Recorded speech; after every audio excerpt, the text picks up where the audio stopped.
நபிகள் நாயகம் என்று சொல்லக்கூடியவர் இந்த மத அடிப்படையில் எங்களுக்கு கருத்து வேறுபாடு உண்டு. இஸ்லாம் மதத்திலும் மூட நம்பிக்கைகள் இருக்கின்றன, நாங்கள் இல்லை என்று சொல்லவில்லை.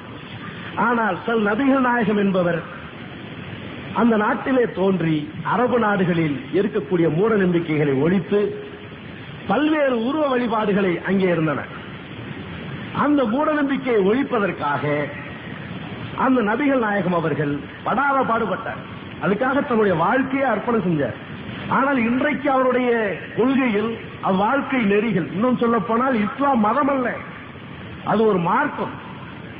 இஸ்லாம் மதத்தில் இருக்கக்கூடிய கொள்கையின் நெறிப்படி ஒரு மனிதன் வாழ்வானையானால் மிக உயர்ந்த நிலைக்கு வரலாம். அதில் சில மூட நம்பிக்கைகள் இருப்பதை நாங்கள் சுட்டிக்காட்டுகிறோம். ஆனால் அதே நேரத்தில் அந்த நபிகள் நாயகத்தை இங்கே பேசிய ஒரு விருந்தாளிக்கு பிறந்த பையன் சொல்லி இருக்கிறான், காமவெறியரா, நபிகள் காமவெறியரா? எங்கேயாவது ஒரு புராணத்துல காட்ட முடியுமா? உன்னால உன் கடவுள் யோசிக்கிறேன்னு ஒவ்வொன்னா விடுறேன். நான் அடுத்து விட போறேன். நீ நபிகள் நாயகத்தை எங்கேயாவது ஒரு இடத்துல தவறாக நடந்து கொண்டார் நிரூபிக்க முடியுமா உன்னால? குர்ஆன் படித்தவங்க நாங்க, எங்களுக்கு தெரியும், பைபிளை படித்தவர்கள். காமவெறியன் சொல்றிய, காமவெறியில பல ரகரகமா 64 கலையும் கட்டவனடா நீங்க. தயவுசெய்து நினைச்சு பாருங்க, இந்த பிள்ளையார்னு ஒரு கடவுள், இது பதில் சொல்லி இல்லைன்னா விநாயகர் புராணம் அதுல என்ன எழுதியிருக்கிறான்? பிள்ளையாரு சாமியை பாருங்க, எவ்வளவு யோக்கியமான சாமின்னு, அழகான சாமி. அதுக்கு தலை, அதுக்கு தொப்பை, அதுக்கு ஒரு தும்பிக்கை. எவனாவது அர்த்தமுள்ள இந்து மதத்தை சேர்ந்தவனுக்கு பிள்ளையார் மாதிரி புள்ள பிறகுன்னு வைங்க, நைட்டா கொண்டு புதைச்சிருவான். ஆமா, இதை வச்சுக்கிட்டு எவன்டா வம்பு வலிக்கிறது? நீ பேசுற அந்த பிள்ளையார் பேர்ல அந்த நாட்டுல கணேஷ் பீடின்னு விற்கிறானே, நீ அர்த்தமுள்ள இந்து மதத்தை சேர்ந்தனா முதல் கணேஷ் பீடி ஃபேக்டரியில போய் போராட்டம் நடத்துறான். கணேஷ் பீடி, விநாயகர் சுருட்டு, விநாயகர் சுருட்டை வாங்கி தொப்பையில கடிக்கிறான். நம்மால் சாமிக்கு கொடுக்கிற மரியாதை. சரி, அதுக்கு பிடிக்கிறானே, சாமி சுருட்டாச்சு, பத்திரமா அதை பிடிச்சு முடிச்ச உடனே விநாயகர் கோயில் உண்டியல கொண்டிதானே போடணும். அறக்கட்டைய கீழே போட்டு செருப்புல மெரிக்கிறாயா? நீ இந்து மதத்தை சேர்ந்தவன் விநாயகர் சுருட்டு ஃபேக்டரிக்கு போ, கணேஷ் பீடி ஃபேக்டரிக்கு போ. எங்கேயாவது அல்லா பீடின்னு விற்கிறானா? ஏசு சுருட்டுன்னு எங்கேயாவது விற்கிறானா? வித்தா விடுவானா? நீ விற்கிறிய, அது யாரு? அது வந்து மார்வாடி. மார்வாடிக்கு ஏத்துக்கிட்டு தான் அந்த பாப்பார பசங்க எல்லாம் பிஜேபி, இந்து முன்னணி, RSS வர்றான். வேற ஒண்ணும் இல்ல. அதே ஃபேக்டரி வேற ஆள் வச்சுதான் விடுவானா? அப்படி அந்த பிள்ளையார் கதைக்கு ஒரு கதை என்ன எழுதி வச்சிருக்கான்? பார்வதி ரொம்ப நாளா குளிக்காம இருந்தாலும் உடம்புல இருக்கிற அழுக்க பூரா தரட்டான். ஸ்ரீ விநாயகர் விஜயன் ஒரு படம் வந்துச்சு போன வருஷம், பார்த்திருப்பீங்க. அதுலயே காட்டுறான், சினிமாவிலேயே பாப்பா எடுத்த படம். அவன் எல்லா அழுக்கையும் திரட்டி இவ்வளவு பெரிய உருண்டை திரட்டினாலாம். எவ்வளவு நாளா குளிக்காம இருந்தாலும் கப் எடுத்திருக்காது, திரட்டி அதுக்கு உயிர் உண்டாக்குறான். அதுக்கு உயிர் உண்டாக்கி அப்ப எல்லாம் லெட்டின் பாத்ரூம் எல்லாம் கிடையாது. அந்த குளத்துக்கு வெளியே நிக்க வச்சுட்டு, நீ என் குழந்தை யாரும் உள்ள விடாம பாத்துக்க சொல்லி ஆத்துல குளிக்க போறான். அப்ப சிவபெருமா வேகமா வர்றான். அவனுக்கு மூடு. வேகமா வந்தோடனே இது தடுக்குது. யாரா நீன்னு கேக்குறான். நான் பார்வதியினுடைய பிள்ளைன்றான். எனக்கு தெரியாம பிள்ளை யாரா அப்படின்னா, அதான் பிள்ளையார். யார் பிள்ளை? பிள்ளையா? உடனே டக்குன்னு தலையை வெட்டினா உள்ள போயிட்டான். உள்ள போய் அவங்க ஜலக்கரீடை பண்ணிட்டு வெளியே வரும்போது கேட்டா, எங்க ஒருத்தர் வாட்ச்மேன் மாதிரி ஒருத்தர் உட்கார வச்சிருந்தேன் என் பிள்ளை அப்படின்னு கேட்கிறான். அவனை நான் வெட்டி கொன்று விட்டேன் தேவி அப்படின்னு சொல்றான். அப்படியா? ஐயோ, என் மகனை கொன்று விட்டீர்களா அப்படின்னு அவன் கேட்கிறான். சரி, 3.25 நாளைக்குள்ள ஒரு தலை வடக்க தலை வச்சு படுக்கக்கூடிய ஒரு தலையை கொண்டு வந்து ஒட்ட வைன்னு சொன்னா எந்த மனுஷனும் கிடைக்கல. ஒரு யானை தான் பட்டு கிடந்துச்சான். அந்த யானை தலையை வெட்டி கொண்டு வந்து அப்படியே பிக்ஸ் பண்ணாங்களா. பிக்ஸ் பண்ண உடனே அப்படியே பிள்ளையார், அதான் யானை தலைன்றான். இது ஒரு கதை. இன்னொரு கதை கணபதி புராணம்னு வச்சிருக்கான். அதுல வந்து பார்வதியும் பரமசிவனும் காட்டுக்கு போறாங்க. அப்படியே வாக்கிங், ஈவினிங் டைம்ல அப்படியே வாக்கிங் போற மாதிரி. ஒரு ஆண் யானையும் பெண் யானையும் டங்கா டங்கா டங்கா விவகாரம் நடந்துட்டு இருக்கு. உடனே பார்வதி பார்த்தா, நம்ம அம்மா அதை கண்டுக்கணியா அப்படின்னா. என்ன அப்படின்னு, எவ்வளவு பெரிய இன்பம், நாமும் அந்த மாதிரி ஆகணும். சரி, இவர் ஆண் யானை, அந்த பெண் யானை யாரி தங்கா தங்கா, அதுலதான் பிறந்தது பிள்ளையார்னு எழுதி வச்சிருக்கிறான். டேய், இத பொய்ன்னு சொல்லு, இத பொய்ன்னு சொல்ல முடியுமா? அடுத்த நிமிஷம் கருப்பையை கழட்டி போட்டு கீழே வந்துடுறோம். எவ்வளவு கேவலமான கடவுள் கதை எழுதி வச்சிருக்க. அதோட விட்டியா? அதாவது ஒரு புருஷன் பொண்டாட்டி 2 பேரும் உறவு கொள்றது சாதாரணமானது. இந்த பயில இந்த வருஷ பிறப்புன்னு ஒண்ணு வந்துச்சு, உங்களுக்கு தெரியும். இப்ப வருஷ பிறப்பு, சித்திர வருஷ பிறப்பு, தமிழ் வருஷ பிறப்புன்னுவான். அந்த கதை என்ன? காஞ்சி காமகேடி பீடாதிபதி ஜெகத்குரு ஜெயேந்திர சரஸ்வதி சங்கராச்சாரிய லோககுரு சுவாமிகள் இந்து மதத்துக்கு ஹோல்சேல் அத்தாரிட்டி, அதான் உலகத்துக்கே லோக குரு. ஆமா, லோகத்துக்கு குரு இவர் தான். ரஷ்யாவுக்கு, அமெரிக்காவுக்கு, அபினீசியாவுக்கு, செக்கோஸ்லோவேகியா, ரஷ்யா எல்லா நாட்டுக்கும் இவர் தான் உலகத்துக்கே குரு. அந்த கம்பனாட்டி அவன் எதுக்காக சொல்ல வந்தா, அவனுடைய வருஷ பிறப்பு, அந்த வருஷ பிறப்புல டிவியில பல்லு விளக்காத சங்கராச்சாரிய காட்டுறான். இந்த ஏப்ரல் 14 அவர் சொல்ற என்ன சொல்ற தெரியுங்களா? நான் அதை உட்கார்ந்து கேட்டேன், இவன் என்னன்னு சொல்றான்னு.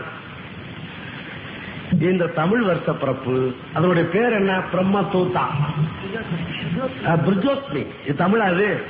அட பாவிகள, இந்த RSS ராஷ்டிரிய சுய சேவக் சங், RSS ராஷ்டிரிய சுய சேவக் சங் தமிழாடாது.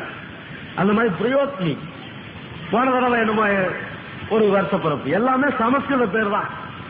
அதுக்கு அவர் சொல்றாரு, இந்த வருடப்பிறப்பு என்பது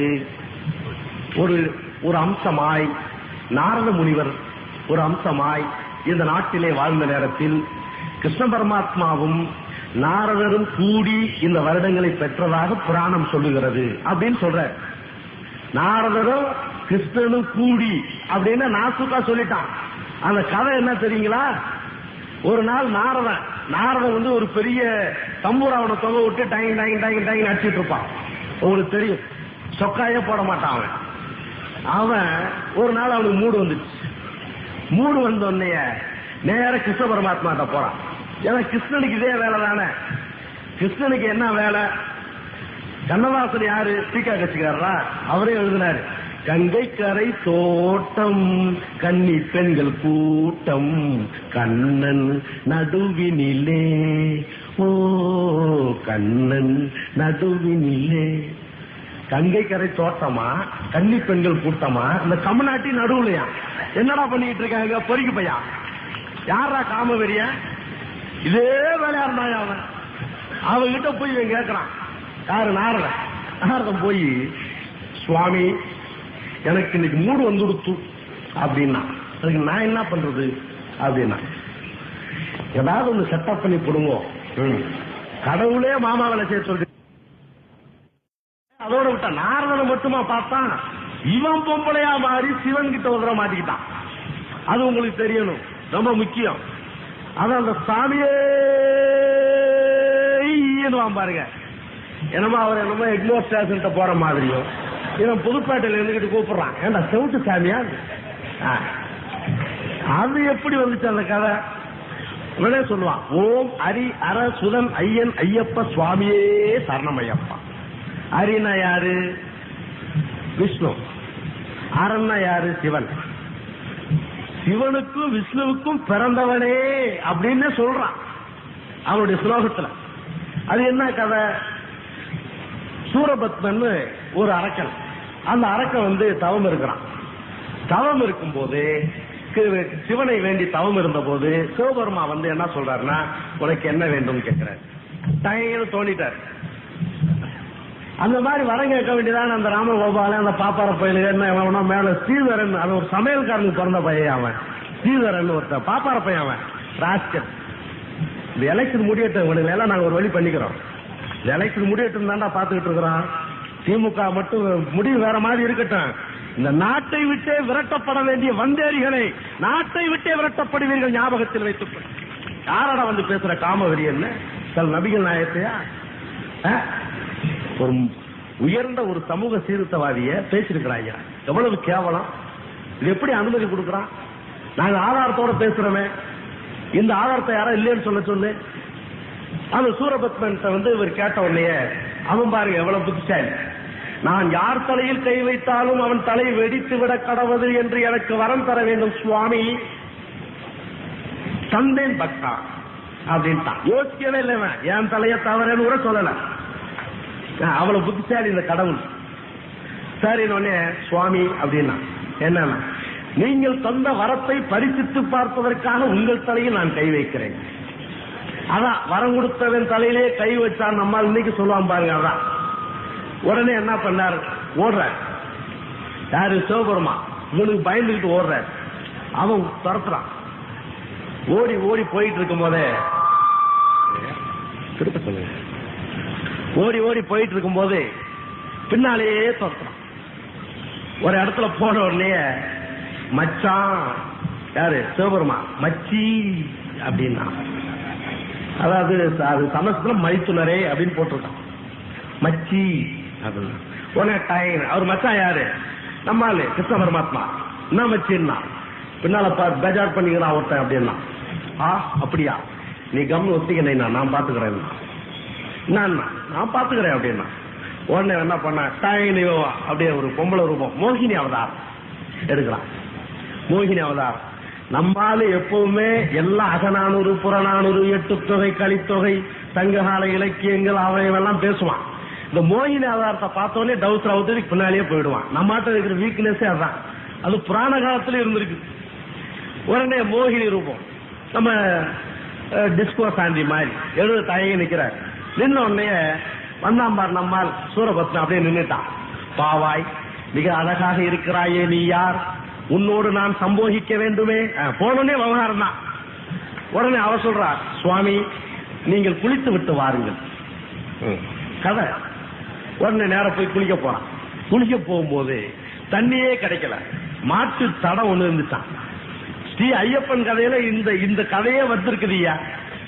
இந்த லட்சுமி ஒரு நடிகை இருக்கா பாரு, அவதான் அந்த மோகினி ரூபத்துக்கு டான்ஸ் ஆடுவான். ஐயப்பன் கதைன்னு சொல்லி தசரதன் எடுத்த படத்துல இந்த காட்சி வருது. நான் சந்தேகப்பட்டு போய் பார்த்தேன், ஒழுங்கான கதை எடுத்திருக்கானா இல்ல வேற ஏதாவது கதை எடுத்திருக்கானான்னு. அதுலயே லட்சுமி டான்ஸ் ஆடுறா. டான்ஸ் ஆடி சூரபத்மனா ஒருத்தன் நடிச்சிருக்கான். அந்த மாட்டு தடத்தில் இருக்கக்கூடிய தண்ணீரை எடுத்து தலையில் தெளித்துக் கொள்ள அப்படின்னா அது நீ குளித்ததுக்கு சமம்னா. சரி, நீ அவசரத்துல அந்த மாட்டு தடத்துல இந்த தண்ணிய தொட்டு தலையில வச்சான். இவனும் அடையே கேட்கல, என் தலையில கை வச்சா என் தலை வெடிக்க கூடாதுன்னு கேட்கல. உடனே டாயின்னு தலை வெடிச்சு போச்சு. தலை வெடிச்சு போன இந்த ரெண்டு பேரும் கிளம்பி வந்துட வேண்டியதானே. சிவபெருமா ஒளிஞ்சிருந்தேன் வந்தான். மோகினி ரூபத்துல இருந்த கிருஷ்ணனை பார்த்தான். ஆஹா மச்சி சோக்கா கிரிய நீ அப்படின்னா, வானா மச்சி இது நல்லா இல்ல, நீ ஆம்பள நான் ஆம்பளன்னா. என்ன ஆனாலும் சரி இன்னைக்கு உனைய விவகாரம் பண்ணாம விடுறதே இல்லடான்னா. இப்ப என்னன்னா அவன் ஓட இவன் வர இப்படி ஓடிக்கிட்டே இருக்கிறாங்க. ஓடிட்டு இருக்கும் போது ஒரு மரத்துல போய் முட்டி கிருஷ்ணன் நின்னுக்கிறார். அந்த மோகினி ரூபத்தில் கிருஷ்ணன் மரத்திலேயே சாட்சி வச்சுட்டு அடிச்சிருக்காங்க. அடி அடி அடின்னு அடிச்சோடனே அர்ஜென்ட் டெலிவரி. உடனே குவா குவா குவா குவா குவா குவான்னு ஒரு குழந்தை வருது. உடனே ரெண்டு பேரும் பழைய ரூபம் வந்து என்ன மச்சான் பண்றது இது அப்படின்னா, ஐயோ தப்பு நடந்து போச்ச, இப்படி போட்டுட்டு ஓடிடுவோம் அப்படின்னு சொல்லி ஓரத்தில் அப்படி போட்டுட்டு ஓடிட்டாங்க. அப்படி ஓடின பிறகு அந்த நாட்டை ஆண்ட மன்னன் அவனை தூக்கிட்டு போய் மணிகண்டன் பேர்ல வளர்க்கிறான். அவன் தான் சுவாமி ஐயப்பன். இதான் ஐயப்பன் கதை.